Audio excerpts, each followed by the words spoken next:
Hello மக்களே, எல்லாருக்கும் வணக்கம் மக்களே. வாங்க வீடியோக்குள்ளே போகலாம்.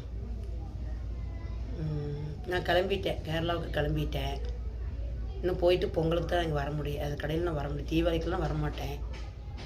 தீபாவளிக்கெல்லாம் அங்கே தான் இருக்கணும்.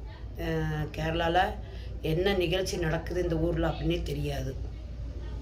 அதாவது நம்ம ஊரில் தமிழ்நாட்டில் என்னென்ன ஒரு தெய்வத்துங்களுக்கு என்னென்ன செய்யணும் அப்படின்னு அவங்களுக்குலாம் ஒன்றும் தெரியாது.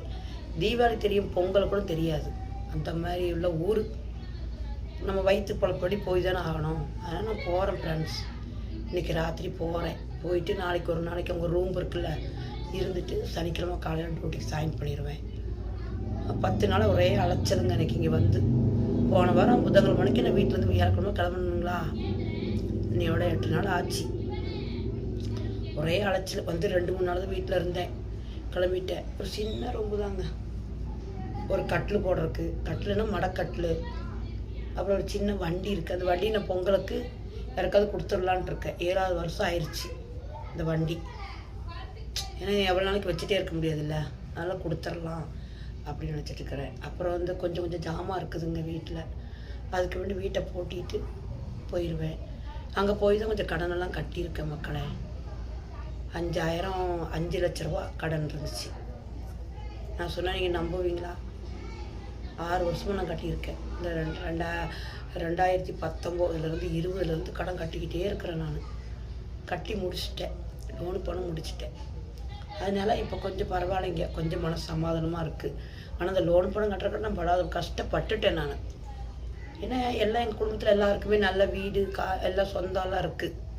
எனக்கு மட்டும் வீடு இல்லை, வீடில் ஆர்மியில் நான் மட்டும்தான் இருக்கேன். அப்போ நமக்கு ஒரு சப்போர்ட் இல்லை. எல்லாம் அப்பப்போ பேசுவாங்க, பிடிப்பாங்க.